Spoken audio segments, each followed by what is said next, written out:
Oh, hey, Jill here, and you're listening to Organized Chaos with Jill. I'm your host and mom of three, and this is the show where we chat all the mom things and then some.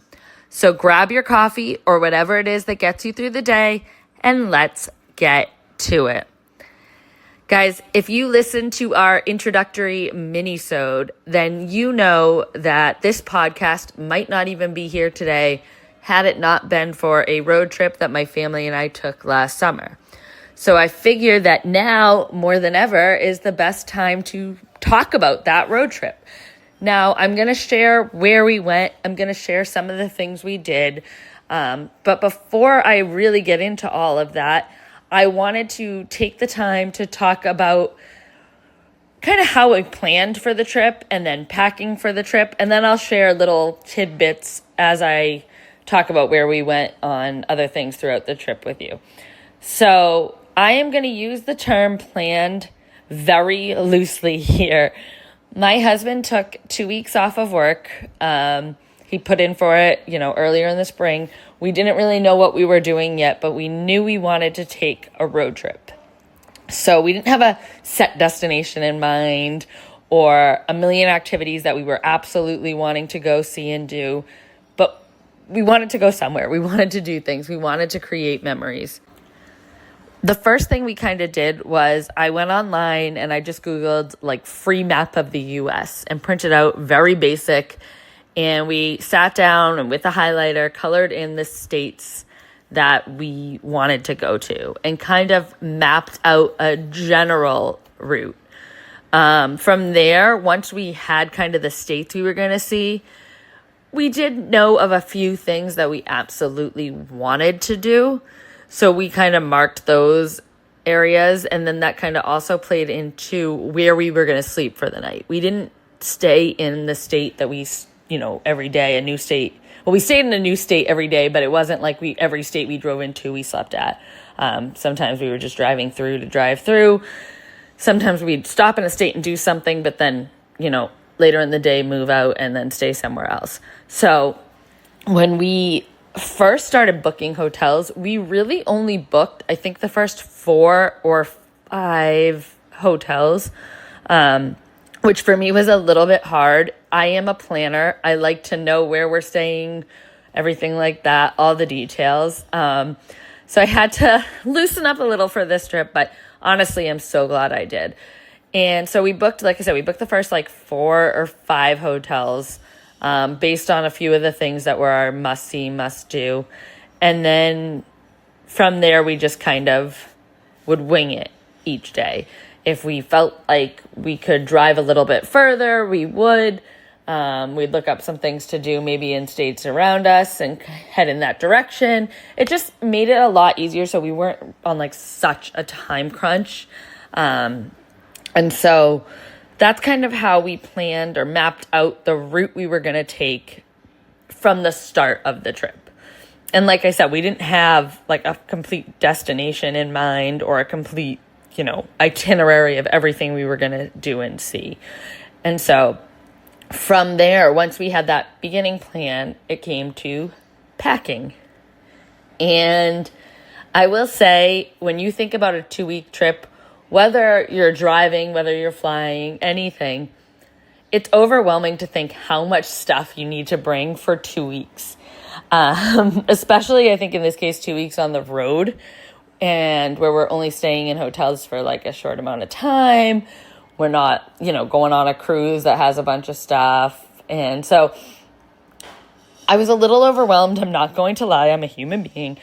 But I found some ways to make packing a little bit easier, not just for the boys, but also for my husband and I. So we're going to dive in here and I'll talk a little bit about packing and little packing hacks that worked for me. And then I'm going to dive into kind of where we went and what we did. And as I go into that, I'll share a little bit of tips and tricks along the way for you guys. So packing for the kids. One thing I didn't want was to have a suitcase or 2 suitcases filled that I was going to have to lug in and out of the car to the hotel each night. They're, first of all, heavy, It's a little bit more chaotic with a suitcase, rummaging through things. It's not easy to pack up and repack continuously each night. So what I did was I had what I called just the boys' hotel bag. And in that bag was just diapers and wipes and their bath time stuff. And that was the bag that I was going to constantly take in and out of the hotel. When it came to their clothes, what I did was, and I highly recommend this, especially, if you're on a road trip, it makes it so much easier, is I got one of those big plastic storage bins from like Target or something, and then a bunch of gallon Ziploc bags. And each bag I labeled, William and the date, James and the date, for each day that we were planning to be out on the road. And in those, I put one outfit and a set of pajamas. And then I put all of those bags into that Rubbermaid bin. That bin stayed in the car the whole time. When we got to a hotel, what I would do is pull the bag that was dated for the next day on the trip. So if it was like Monday night, whatever I had, Tuesday's outfit, pulled that bag for each of the boys and threw it into that hotel bag. It just made it so much easier, a lot less stuff to bring inside to the hotel room for the night, and just more organized. And then that way I had their pajamas, I had their clothes for the next day, and then I would just throw their dirty clothes right back into those plastic bags and throw that into the bin in the car, when we got out the next morning. It was easy to pack 2 weeks worth of clothes for kids because, let's be honest, moms, we're constantly buying stuff for our kids, right? Like, ooh, that shirt's cute, things like that. And it's a lot cheaper than our clothes. But when it came to my husband and I don't have 2 weeks worth of clothes, especially being 8 months pregnant. When you're buying maternity clothes, you're not buying a ton. You have a kind of wardrobe you cycle through. So what I'm going to say here, and it's more of a tip for when you're traveling, but I'm going to put it in the packing section, is remember that a lot of hotels offer laundry services, or, there's laundromats that you could pass through. So when it came to packing for us, we weren't really stressed that we don't have 2 weeks worth of clothes. We knew that we could utilize laundry services at some point throughout the trip, and we definitely did. So, keep that in mind. What I did was we had one bag that was all the swim stuff. Not every hotel we stayed in had a pool, but if they did and we planned to utilize it, depending on the time of day, I had one bag that had not just my husband and my swimsuit, but also had the boys, swim diapers and bathing suits as well. And that way, if the hotel did have a pool, we could bring that bag with us. But if it didn't, we could leave it in the car. No harm, no foul. It wasn't, taking up too much space. And then I packed for my husband, and I kind of like I would pack for any trip. Basic essentials outfits. It wasn't really any pro packing tip there. I will say, I think I threw like sandals just in like an outside pocket if you have it, just making it easier to grab if we were wearing sneakers throughout the days, which we pretty much did based on the activities we did. But yeah, and then I had one bag as well that was just like all the toiletry stuff. So all our shower stuff, I had my makeup in there. I had, hairbrushes, things like that. It just made it a little easier to have that organized. All our toothbrushes were in there, kids as well. And that came in and out of the hotels. So that's kind of my packing in terms of packing clothes and stuff. When it came to packing the car and thinking about other things that we would need because we were on a road trip, we weren't just going to an airline or anything like that. I wanted to have, you want to think about like food, snacks, all the good road trip things, right? So we actually ended up getting a like car refrigerator about the size of a beach cooler. And I ended up buying some like cold cuts. I had some berries in there. And then at the time, William was still drinking a lot of milk. So, we kept the milk in there. And that was in the trunk or in the way back of the car. But it made it easy for us to not have to think about going to a sit-down restaurant for every meal or feeling like we had to go to another fast food place because, you just want to be quick and stop. We were able to like pull off at a rest stop, make a sandwich, things like that. I also had a bag of dry stuff, be it like bread, I think we had like peanut butter and jelly in there and other snacks, chips, crackers, things like that. Kids love to eat. And so do adults, let's be real, but kids are always snacking. We did have like a small cooler. I think we used my husband's work lunchbox, like very small in the, main area of the car with us that we'd have a few drinks in as well, just to make it easy. We didn't have to pull over and stop every time we wanted something cold. But that was like a lifesaver throughout this trip. And I'm actually going to link the one that we got in the show notes for this episode if you're interested. We still use the car fridge. It's got a permanent spot in the trunk of the car. I keep it, filled with waters and stuff. You never know. And so it's been an awesome investment, and I highly recommend one, even if you're not going on a crazy road trip. And then the next thing really focused on stuff for the kids to keep them occupied. When you think about it, adults don't like to be in the car long term. We get bored. But with kids, their attention span is a lot shorter. There's that phrase, are we there yet? They just want to get from point A to point B.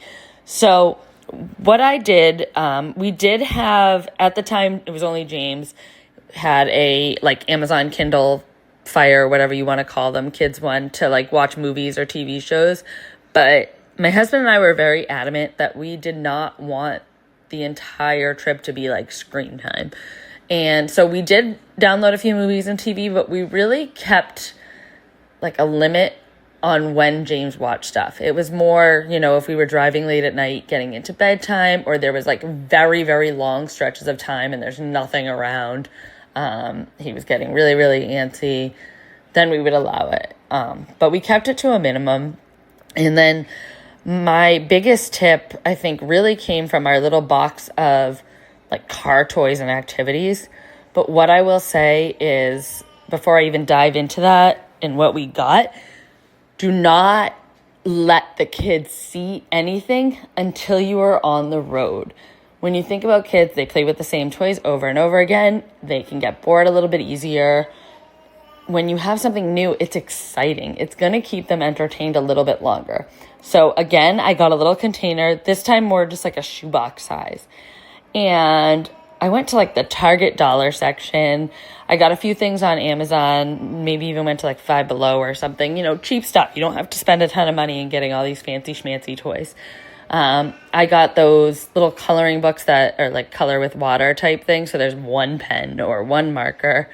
And it's like the magic one. It can only work on that paper, so you don't have to worry about them like coloring the car. I got those little Pop-It fidget things. And what I did was, as I was getting them leading up to the trip, I would put them in this little container, again, not let the kids see. And then I brought the container into the car, and any time that they started to really get too fussy, irritable, and they need something to do, I would pull a new toy out or a new activity out and let them do it. And it was good. Other than that, we also really focused on showing them what's outside. When you're driving through some of these states, there's a lot of wildlife on the side of the road. And so we got to say, look at the horse, look at the cow, what's over there, and really engage them. It's a way that everyone's engaged. The kids aren't, playing or distracted by little meaningless things. They're learning and they're growing and they're seeing cool things. And it got to a point for us where I think James was seeing horses and cows before even my husband and I noticed them, and we would point them out to us. So it was really cool to really see that. And so that was fun in terms of an activity that they could do in the car that doesn't cost a thing, doesn't require anything, and keeps them occupied. So that is kind of my planning, packing with a little extra thrown in. And now it's time to just dive into the trip. It was so much fun, guys. Like, I talk about it all the time still to everyone, and I am still in awe about how much we got to do and see. As I mentioned, there were a few places we wanted to go and things we wanted to do. One of those things was Gettysburg. We had gone the year before when James was only 6 months old, and we wanted to go again because also I think it was pouring rain the day we went the year before. So our first stop was Pennsylvania. We drove from Massachusetts, drove through New York, and then we stayed in Pennsylvania for the first night, and then, got up, went to Gettysburg. And if you haven't been, I highly recommend it. It's really, really cool to see, and, it's a little bit of history. I am not a history person. If you know me at all, I've just never been a fan of history, unless I am there. I am a very visual person. I like to experience things. I cannot just sit in a lecture or read a book about history. It's just not my thing. But being there, it's really, really cool to see. And it's educating the kids as well, which to me is really important. Even though they are still young, kids absorb so much. So, we went to Gettysburg. Then we left Pennsylvania, drove through Maryland. In Maryland, we got to do the Battle of Antietam. That was kind of a side thing. And this is where I'm going to throw in my first little tip of look at the signs on the side of the road. A lot of what we did and saw came from those signs on the side of the road, because it gives you a look at things that are in the area you're driving that you might not have had any idea about, or that even if you search online, things to do near me, they don't necessarily pop up, these kind of smaller places. So definitely look at the side of the road of those signs. Like I said, we saw so much cool stuff, and I'll share a little bit about that as I'm continuing to talk. But that's tip number one. Even if you don't have a set itinerary, you can kind of create one as you go. And it's more fun. It's more exciting.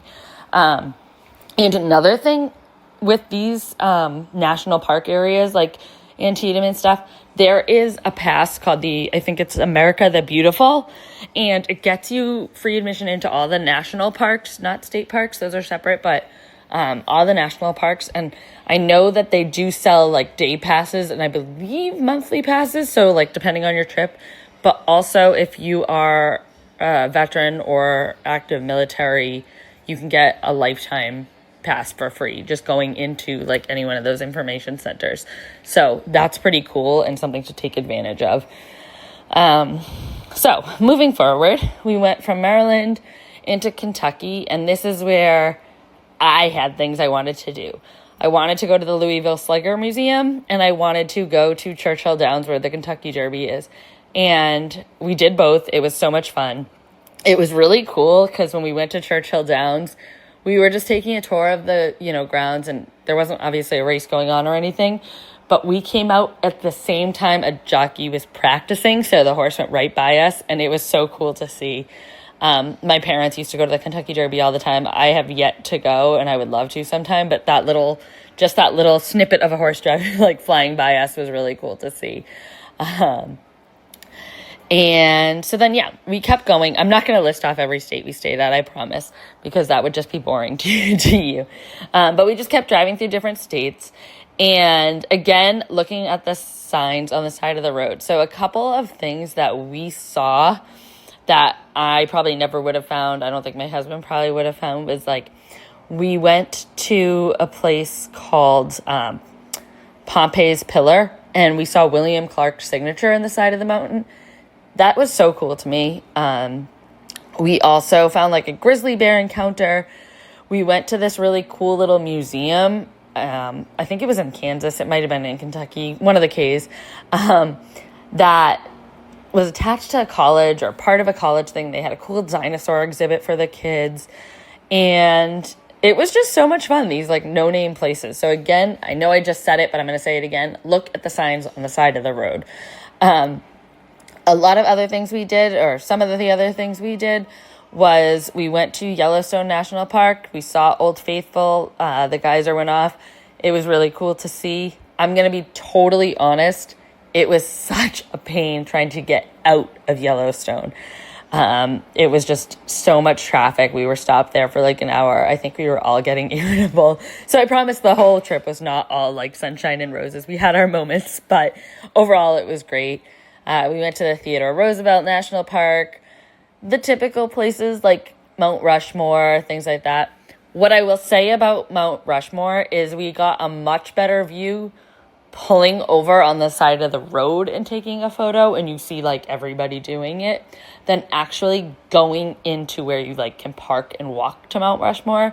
Because when you're in there, you're basically under it. So you're just like looking up at the faces, where when you're on the road, you actually see the whole thing. So that was pretty cool. And like I said, you'll see everyone just pulling over to take a photo. That's what we ended up doing. And so I will say other things that we saw that were really fun was this place called 1880 Town that was in South Dakota. And they also had all these artifacts from the movie Dances with Wolves, and like recreated some of the scenes like in a little museum. So that was so cool. It's one of my husband's favorite movies. It's really grown on me. So it was really cool to see that, and something again that you would not ever think of when you're driving.